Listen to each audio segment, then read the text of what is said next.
स्वागत है आप सबका हमारी नई वीडियो में। और आज की वीडियो में बात करेंगे पहला कि ब्लैक फंगस की हिस्ट्री क्या है, दूसरा क्यों इंडिया में वर्ल्ड के 70% केसेस आ रहे हैं, तीसरा कि ब्लैक फंगस इतनी तेजी से इंडिया में क्यों फैल रही है, और चौथा इसका सोल्यूशन क्या है और कैसे आप ब्लैक फंगस को मिटाने में मदद कर सकते हैं। तो चलिए शुरू करते हैं।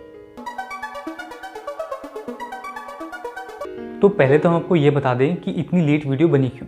देखिए, सब कुछ बढ़िया था, ब्लैक फंगस आई, न्यूज़ चैनल्स ने बड़ी अच्छी खबर चलाई, वही डायबिटीज़ जिसको है और जो कोविड के पेशेंट है सिर्फ उनको ये दिक्कत है। लेकिन 3 दिन पहले एक बहुत ही बड़े न्यूज़ चैनल में ये खबर चली।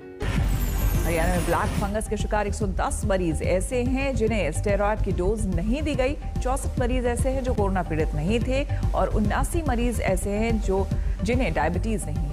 देखिए, सबकी बस की नहीं है कि वो पूरे दिन बैठ के न्यूज़ देखें। तो कुछ लोग क्या करते हैं, सुबह उठ के टॉप 50 या टॉप 100 न्यूज़ देख ली, उसी से वो डिसाइड करते हैं कि देश में क्या चल रहा है। अब जो ऐसी न्यूज़ देखेगा उसके मन में डर नहीं बैठेगा। अच्छा भला वो आदमी सोचता था कि भाई मुझे डायबिटीज़ भी नहीं है ना कोविड है तो मैं सेफ हूँ, लेकिन इस न्यूज़ के बाद उसके मन में जो जाता है वो मैं आपको बताता हूँ, भैया अब मुझे भी खतरा है। इसलिए हमने डिसाइड किया कि चलो इस पर भी वीडियो बनाया जाए।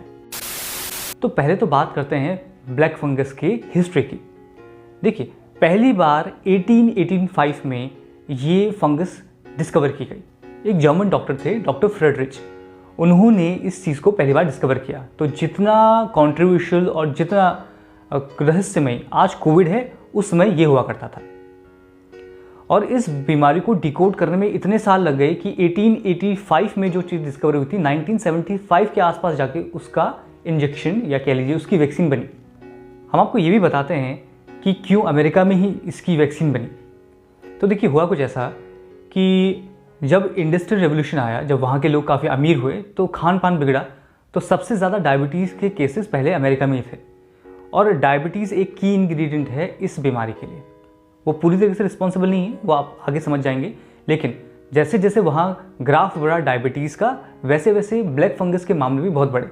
तो एक रिलेशन बनाया गया कि हाँ, डायबिटीज़ एक बहुत इंपॉर्टेंट रोल प्ले करता है ब्लैक फंगस के लिए। देखिए, कुछ बीमारियां हैं जिनके मरीजों में अक्सर ये ब्लैक फंगस पाई जाती है, जैसे ऑर्गन ट्रांसप्लांट, कैंसर के मरीज जिन्होंने कीमोथेरेपी करवाई है, HIV और एड्स। ऐसे लोगों में ये ब्लैक फंगस पाया जाता था। अब ये जो मैंने बीमारियां आपको बताई, इनमें होता क्या है, आपकी बॉडी की इम्यूनिटी कम हो जाती है। जब आप किसी और के ऑर्गन अपने अंदर लगाते हैं, जैसे किडनी हो गया या हार्ट हो गया, तो डॉक्टर आपको दवाई देते हैं कि आपकी इम्यूनिटी उस फॉरेन एलिमेंट को, उस किडनी को, हार्ट को ना मार दे। इसलिए इस केस में ऑर्गन ट्रांसप्लांट और कैंसर के मरीजों में ऐसी दवाइयाँ दी जाती हैं जिससे इम्यूनिटी एकदम गिरती है। और HIV और एड्स की तो डेफिनेशन में छुपा हुआ है इस बीमारी का रहस्य। अगर आप बात करें HIV की, तो इसकी फुल फॉर्म होती है ह्यूमन इम्यूनिटी डिफिशिएंसी वायरस, और यही चीज़ आगे बढ़ के एड्स में बदलती है, जिसको बोलते हैं एक्वायर्ड इम्यूनी डिफिशिएंसी सिंड्रोम। तो इन 4-5 बीमारियों में एक चीज़ कॉमन है कि इम्यूनिटी घट जाती है। तो ब्लैक फंगस के लिए सबसे बढ़िया जगह वो रहती है जहाँ पे डायबिटीज़ हाई हो और इम्यूनिटी बिल्कुल डाउन हो। ऐसे ही लोगों को ब्लैक फंगस इन्फेक्ट करती है, और ये ब्लैक फंगस हर जगह मिलती है, आपसे बच नहीं सकते। जो सांस आप ले रहे हैं इसमें वो है, सॉइल उसमें वो है, और हर जगह आपको मिलती है। लेकिन फंगस जो है वो इतनी पावरफुल नहीं होती कि आपको कोविड की तरह इन्फेक्ट कर सके। वो तभी आपको इन्फेक्ट करती है जब आपकी इम्यूनिटी बहुत कम है और आपकी डायबिटीज़ बढ़ी हुई है। तो अब बात करते हैं इस बीमारी के पीछे असली दोषी कौन है, और दोषियों का पता होना बहुत ज़रूरी है, क्योंकि आज की डेट में वर्ल्ड के 70% केसेस सिर्फ इंडिया से ही आ रहे हैं। तो अगर हम नहीं जानते ये कर कौन रहा है, तो ये बीमारी भी कोविड जितनी ही घातक होगी। तो देखिए, इसमें सबसे पहले दोषी तो हैं वो डॉक्टर जो बैक बेंचर्स थे। जी हाँ, हर क्लास में बैक बेंचर होते हैं जो कैसे न कैसे करके एग्जाम क्लियर कर लेते हैं। सेम MBBS की क्लास में भी हर कोई टॉपर तो नहीं रहा होगा। कुछ डॉक्टर ऐसे होते हैं जिनको उतनी एक्सपर्टीज़ नहीं होती। सेम चीज़ उनकी प्रैक्टिस में भी रिफ्लेक्ट होती है। ऐसे डॉक्टर अपनी सीनियर्स से या उनके बैच के जो बेस्ट डॉक्टर्स होते हैं उनसे प्रिस्क्रिप्शन लेके उसको कॉपी पेस्ट करते हैं। तो जो ट्रीटमेंट वो डॉक्टर दे रहा है वही वो आपको दे देंगे। तो ऐसे डॉक्टर कुछ चीज़ों को बिल्कुल चेक नहीं करते, ना डायबिटीज़ को और ना अदर फैक्टर्स को। और दूसरा रीज़न है वो लोग जो खुद को ओवर स्मार्ट समझते हैं। ऐसे पेशेंट्स जो सोचते हैं भाई अगर हम डॉक्टर के पास जाएंगे तो वो अपनी फीस लेगा, हॉस्पिटल के चार्ज लेगा, इंजेक्शन के लिए अलग से पैसे देने पड़ेंगे, तो टोटल मिला के एक ही दिन में हमें 4-5 हज़ार रुपये देने पड़ेंगे। इससे बचने के लिए वो इंजेक्शन ले आते हैं और किसी से लगवा लेते हैं, और यही दिक्कत आ रही है। हमारी बॉडी का एक सिस्टम है, वो सिस्टम है कि जब भी हमें चोट लगे या कोई भयंकर इन्फेक्शन हो, हमारी बॉडी में स्वेलिंग आती है, यानी कि सूजन। तो आपने देखा भी होगा, अगर आपको कहीं फ्रैक्चर है या आपको कोई इन्फेक्शन है तो उस एरिया में सूजन आती है। ये बॉडी का एक रिस्पॉन्स है। इस रिस्पॉन्स को दबाने के लिए कई बार हमें स्टेरॉइड्स यूज़ करने पड़ते हैं। तो कोरोना के केस में भी ऐसे होता है। आपके लंग्स में जब इन्फेक्शन होता है तो बॉडी अपने को बचाने के लिए उसमें सूजन पैदा करती है, स्वेलिंग लाती है। तो कई बार वो मैकेनिज्म इतना बढ़ जाता है कि आपके लंग्स में जगह ही नहीं बचती कि आप ढंग से सांस ले पाए। उस केस में ही स्टेरॉइड्स देने चाहिए। तो ऐसा कहा भी जाता है कि अगर आपको कोरोना है तो 5 से 7 दिन बाद भी अगर आपकी रिकवरी नहीं हो पा रही है और इन्फेक्शन बढ़ता जा रहा है तो ही आपको स्टेरॉइड्स दिए जाते हैं। लेकिन लोग क्या कर रहे हैं, न्यूज़ में देख के या व्हाट्सएप फॉरवर्ड्स को पढ़ के वो लोग स्टेरॉइड्स घर ला रहे हैं, खुद ही लगा रहे हैं। और सेम चीज़ वो डॉक्टर्स भी कर रहे हैं जिनको उतना एक्सपीरियंस नहीं है जितना होना चाहिए।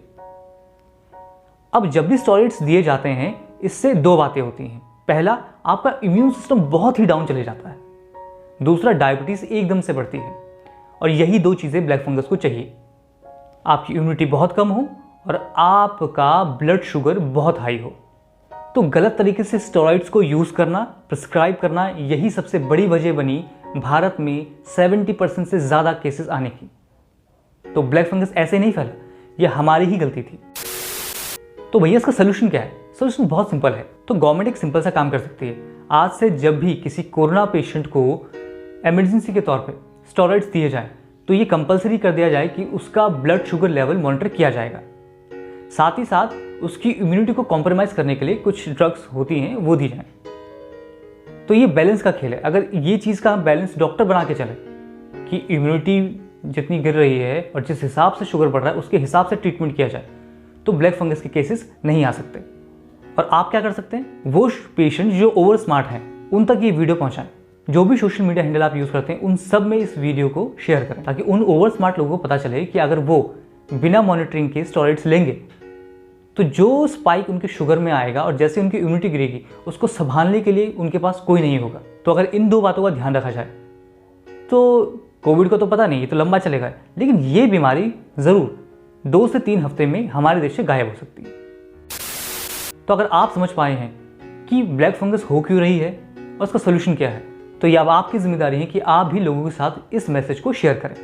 तो मिलते हैं अगली वीडियो में।